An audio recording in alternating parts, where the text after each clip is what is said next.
Okay, we're gonna go and do some portal stuff and talk about some of the top players already in the portal, and then some players you might not know about that might end up on a lineup, might end up on your roster that you're supporting. So stay tuned for that, and don't forget, we have a little bit of stuff because guess what has started? We talked about it, I think, in the last time we went live on Monday. Yes, the coaching carousel has begun, and we're going to dabble a little bit into that again towards the end of this section. As the end of the stream usually is well us talking about news, and the coaching carousel and transfer portal is where it's at.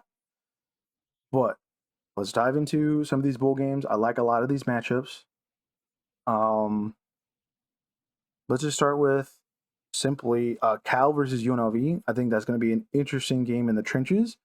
But unfortunately for the Running Rebels, they lost their head coach. We're going to talk about that in the X News section once, again, we get to that.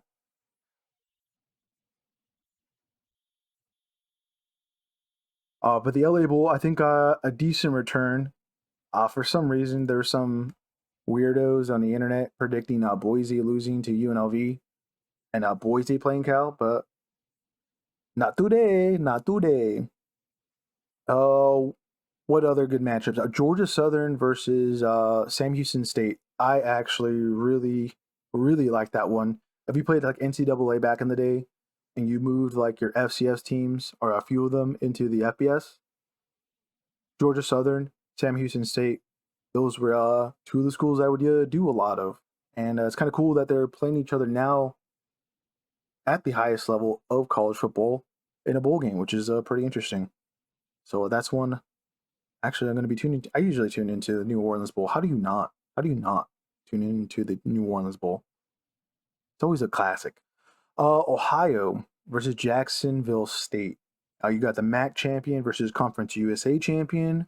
Really like that matchup. I'm really glad we got something like that because sometimes they do not throw the MAC or the Conference USA champion together. Sometimes they'll split them off for some stupid reason. But I'm really glad we got that in the Cure Bowl. Can't wait to tune into that one. What else do we have? Tulane versus Florida is pretty interesting. I wonder how that's going to fare. I know the Green Wave, unfortunately, have some bad news with the transfer portal. So the quarterback situation not looking good. And then obviously we have the college football playoff games. But Northern Illinois versus Fresno State, that's an interesting one. That one's on the blue turf for the Potato Bowl.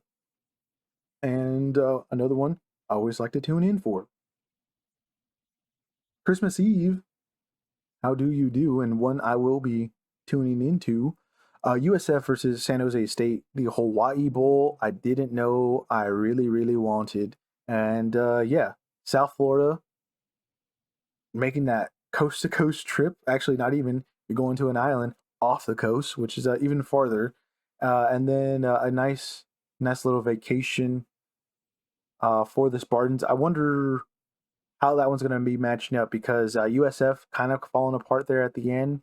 The Spartans, putting up some decent fights and getting some decent wins that were a little surprising. Pitt versus Toledo. That's actually going to be a banger. And it's at Ford Field. Not too bad of a location as well. One that I think the Rate Bowl kind of got lucky with, but Rutgers and Kansas State. That should be a pretty good matchup as well. Some smart football hopefully going on there. What else? We got Oklahoma versus Navy. Hopefully that's not a blowout for the midshipmen. You don't want to end off with a season like that, getting blown out by the Sooners. Most likely going to happen, unfortunately. Syracuse versus Washington State. I don't think Syracuse really wants this one, but it is what it is. We'll see what the Cougars can do against the Orange there for the Holiday Bowl. The Las Vegas Bowl. This is the one I kind of wanted to touch on because A&M just lost their quarterback recruit. He just flipped because of Juju We went through that whole charade a couple of weeks ago, talking about that on the show. Now we get them in a matchup for the Las Vegas Bowl, USC, A&M, kind of that weird scenario that just happened in the recruiting realm where one team took another team's player. Now they're playing that team in the Las Vegas Bowl, which is I think good for Alliance Stadium. In these two teams not winning so much, and kind of ended up nowhere near the top of their conferences, especially USC. But that should be an interesting one as well. Lincoln Riley probably wants to win that over an SEC school again in Vegas. At least he'll have that over the conference. Other ones that I'm seeing that are going to be pretty interesting. Maybe Colorado State versus Miami of Ohio and the Snoop Dogg Arizona Bowl, as DOGG taking over the sponsorship of that one. What else do we have? BYU versus Colorado. That should actually be a pretty interesting one as well. Iowa versus Missouri. Two just boring teams in their conferences going at it there in the Music City Bowl. So that's pretty fitting. Alabama versus Michigan. We get a rematch of the Rose Bowl last season, but in Tampa for the ReliaQuest Bowl. Isn't that funny? What else do we have? The Sun Bowl. That one's going to be all right. Louisville versus Washington. One that's going to be a little anticlimactic is going to be the Cheez-It Citrus Bowl, South Carolina, Illinois. Baylor. If Baylor doesn't get blown out in the Texas Bowl, LSU, what is wrong with you? Obviously, the quarterfinal games that we already talked about, Duke versus Ole Miss in the Gator Bowl. Lane Kiffin might be sharking some Blue Devils there. And then we have the tail end, which I think is it. It won't be until the national championship game, which again, Mercedes Dome. We have the Cotton Bowl being one of the semifinal locations, and then the Orange Bowl for the other. But yeah, that has been that part of what we've been talking about. We're gonna go actually look at some of the times for some of these games, as some of us might be confused where to watch it, how to view it. We have here from wrong one, footballschedule.com, is that we were just on that site, but they have all the times here. How nice. So we're gonna have like a weird one game the day before, and then the rest after, starting on the 20th. And then this one even has all of the commentators that will be commentating. If you are into that, obviously we're doing a watch along, I think, for every single game, which is going to be crazy. We have TNT only making the appearance there in the first round in terms of being able to watch it. I think I'm going to be able to watch it on Max there, which is going to be kind of a nice. I got to double check that. And then everything else is going to be on ESPN besides obviously the Friday game, the first one with Indiana and Notre Dame. That one's on ABC. So at least, again, you can get a glimpse of the times and the dates, so you can have it all arranged for yourself and for your fellow fans that you watch games with. As we're going to get into the transfer portal. I thought this was an interesting post from College Football Headlines. It looked back at the Texas A&M Miraculous 2022 class and the state of it. There's only one starter who's going to be going to the NFL. I think he's already declared that. And everybody else besides one other player has entered the transfer portal. And that's including their recent starting quarterback, Connor Weigman. Pretty rough stuff. But that also kind of shows you that recruiting is now just an element that you need to most likely attend to if you're a head of a program. That is something a lot of teams have not totally adapted to. One weird thing that I saw and no one really kind of bring up. This only had less than a little bit over 500,000 views over on X. But Ross Dellinger, good old Rossi boy, talking about Brett McMurphy, who we cover quite a bit in terms of things he lets out into the X ether, and we echo it here on the channel by showing a lot of his posts. But something I thought was super interesting: 1 minute before the selection show started, Brett McMurphy reported SMU was in the playoff and Alabama was out, citing anonymous sources. And it now is believed to be the first leak of any bracket information in the 11-year history of the college football playoff. Thought that was a little interesting to throw out. Maybe you might have missed it.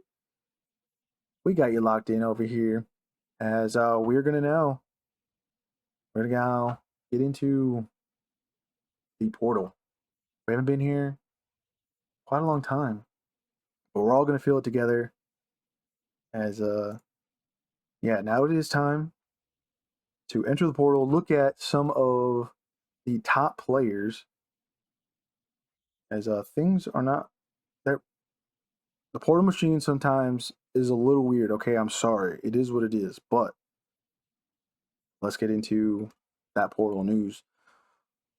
Concepcion, who's gonna get Kevin Concepcion? He's visiting 2 SEC schools. One of my favorite players to watch. I was very disappointed in like North Carolina getting shellacked to Tennessee earlier in the season. And he's kind of a player I think maybe got found out in that offense in his sophomore year. A great asset, a great weapon, duel. Whether you can get him through the air on certain plays, you got to kind of have to scheme around for him. And then, you can get some nice jet sweeps, things in the running game as well, as he's been, again, a great asset. Also in special teams, too. You got to also, this guy kind of does a lot of things. And why he is highly recruited. I think the first school out of the two that is being rumored is Alabama. From Recruit Bama. I guess confirming one of those two schools he is visiting is the team out of Tuscaloosa. The other one is A&M. So we'll see if Elko or DeBoer can work their magic. I think really anywhere he ends up, especially if there's already an established, really good wide receiver core, is where I think he should be going. He shouldn't be really chasing the money. He's going to get a pretty good bag wherever he goes, if it's A&M or Alabama. But yeah, he should just really look for good playing scenarios to where he can get deep into the college football playoff. This is a very talented young man. The kind of signs and writing on the wall is when his younger brother decommitted. He's going to be part of the upcoming 2025 class for North Carolina State. He dipped out. It was kind of obvious that his older brother was eventually going to dip out once, again, the transfer portal has opened, which I believe is today. Some of the players that we're going to be looking at are not exactly in the portal, but are possibly planning. There's some reporting going on. So the players that we're going to be looking at, not completely fully in the portal yet. I mean, maybe since we've gone live, there's been some different news. But at the moment, we got him and another guy who's been another freshman standout, just like Concepcion, but he's a sophomore. Will he have the sophomore slump? Well, he's going to be doing that at a different place. We have Micah Hudson from Sideline Transfer Portal. I think one of the top targets for any team who has a chance to get him. We don't really, again, talk about a lot of wide receivers. For the transfer portal, we've just brought up Concepcion, who is a very, very, very, Swiss Army-like kind of player. Hudson got a lot of speed, got a lot of utility as well in him. He was, I believe, the top receiver in most of the stats for the Red Raiders when it comes, again, to that department. And again, should be a great asset. The rumor also possibly has him go to A&M. He has apparently a scheduled visit. We'll see where else he goes. Does he stay in state? Does he go somewhere else? We will let you know, as he's going to be one of those, if you didn't know, top targets. Another top target, we think, but is only planning to maybe be in the portals, I guess expected. That's Carver Willis, one of the starting offensive linemen for Kansas State in the past couple of seasons. Um, yeah, I was a little surprised, but it is what it is. His time there in Manhattan is up.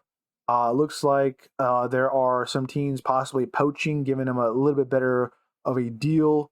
I don't know who that is. We'll find out obviously in the coming weeks by the time, or maybe by the time of the end of the year, when usually the window will close, and we'll see what happens.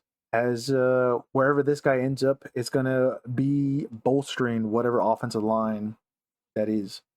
Another great player, and I think is already one of the top defensive players already in the portal. This comes from Farrell Portal, a very, very good account that covers, again, once this chaos begins. They're on it. Alabama D lineman Jahim Otis, who has, in the last 2 seasons, 55 tackles, 3 tackles for loss, and a sack and a half. Kind of a guy that was just in the rotation, not getting a lot of playing time. That's kind of the reason why he's entering the portal. Also, you got to take into account that he was being heavily recruited out of high school from Ole Miss, and that apparently is the destination that he'll most likely end up at. And yeah, that is a noticeable player that will most likely see next season have his name talked about quite a bit. Some other Crimson Tide players that have entered the portal and also in the trench department. Naquil Bertrand, one of the guys we talked about in the way, way too early starting offensive lines for at least the Alabama section. It was the one guy we thought was going to be able to compete. He was a transfer in last season from A&M. So again, he had a little bit of that on him. Coming in, wasn't able to get a starting job, just like the other guy that has entered the transfer portal for the Crimson Tide. This one comes from the number one in the business in terms of commitment news, Hayes Fawcett. He's literally second to none. Miles McVay, another guy that was battling for a starting position, didn't end up getting one. Even in scenarios where we saw Crimson Tide offensive linemen go down, neither of these guys were called in. So that's, again, explains why these guys are looking for greener pastures in terms of playing time.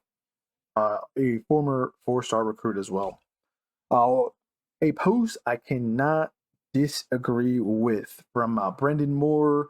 He is over at Rivals covering Michigan State, talking about a baller entering the transfer portal, and that's Eric Singleton, one of the best elements of the Georgia Tech offense this past season, especially helping out, backup quarterback scenarios where Hayden Skeen went down. And then the other Haynes guy, obviously in the backfield with them, uh, a decent offense. He will be entering again the transfer portal. How many years out? 2 years of eligibility. As most of the guys I think we've been showing have, I think, 2 years or more. Most of everybody that we've talked about so far has a pretty high ceiling, and we'll be paid attention to where he goes, because he might make an impact. And I don't want to talk bad about USC, but there's some bad news. Kyrie Hudson plans to enter again the transfer portal. It's not legit. Again, when we started this section, we brought up some of these players are planning or have not done it yet. I'm not too sure with the updated news since we've gone live. We've been live for quite a bit now, to where maybe something has emerged to where he hasn't, or plans it doesn't. But at the moment, this kind of news from On3, not so good. Obviously, making catches like this, I would say later on in the season wasn't as big of an impact for the Trojan offense versus the beginning. I think he also had some injuries that he was dealing with, so kind of became, unfortunately, a little bit irrelevant in terms of production. Where he goes, well, he'll have the chance to do things like this, be an impact player, possibly. I think he can do things like this at other places, and maybe for better offenses. I think the wide receivers that come out of USC in the transfer portal sometimes don't pick the best situation for themselves. So I think that also might be a thing to where we might see that issue not be a good thing for him. And he turns out to be a little bit of a dud. I hope not. as we want to highlight him as a possible player to be a standout, just like this guy, Jacob Manu. Unfortunately, will not be bearing down next season. He will be entering the transfer portal with 1 year of eligibility. He was an all Pac 12 player on the first team last year. Uh, First time in the Big 12, not so good. This defense was piss poor. They didn't even qualify for a bowl, which kind of sucked in the end as well. So an even bigger blow next season as Brent Brennan is going to be having to scramble for some talent at least, and we'll see if he can replace him and another guy that will be leaving Arizona. One of the starters, or at least in and around the starters for the interior positions for Arizona, Wendell Moe Jr., product out of Long Beach Poly. He has 2 years of eligibility as we see him kind of did a really good job at the end of the last season in helping the Wildcats beat the Sooners, kind of capping off a great 2023. Here in 2024, unfortunately, his time in Tucson has come to an end. I'll be paying attention to where he lands. Should be another good asset, I would say, for wherever he goes. He will be adding depth, even if he's not a starter. There's a team that has not dipped into the transfer portal, Army, who just won a conference championship in their first season in a conference. No NIL, no transfer portal, just like a few others, just like Military Academy, maybe Clemson. I think this past season didn't really dabble in the portal, and actually they're in the playoffs. So that's solidifying this a little bit more from JUCO Football Frenzy. Just a reminder that portal isn't sometimes always the solution. But yeah, I think we go a little premature on this one, unfortunately, but we gotta queue it up. We gotta queue it up. Okay. The carousel has begun, and we have a destination that we gotta talk about for one of those coaches. So let's get into again, unfortunately, a little bit of our premature showing of the hands there. But Purdue is now hiring UNLV's head coach. We talked about that a little bit when we were talking about bowl games we were excited for. Barry Odom will be going to Purdue, seeing if he can turn things around for the Boilermakers there in Lafayette, Indiana. Definitely want to maybe turn Purdue into maybe playoff contenders in the lower realm of the Big Ten, kind of teams that don't play in the conference championship. Maybe we can see him do something like that, or we can see him just do basically what everyone else has done when they are coaching the Boilermakers, and that's to lose a lot of games. So we'll see if he can be successful. That is going to be interesting to see who replaces him, as the state of running Rebel football. So it's in a terrible limbo, I would say, because the replacement might not be good enough. I know there's an offensive coordinator who is a very young offensive coordinator on a very long journey. He is there at UNLV, but I think is also being poached by other teams. So it looks like also that that staff is just being kind of torn apart. So we'll see where and when head coach will be announced. It most likely won't be until after some of these other power conference teams poach a few more coaches. I thought this was an interesting one from James Larson, West Virginia Mountaineer fans. Hello, we got something for you as Anthony Belch, or I think it's either Belch or Beck,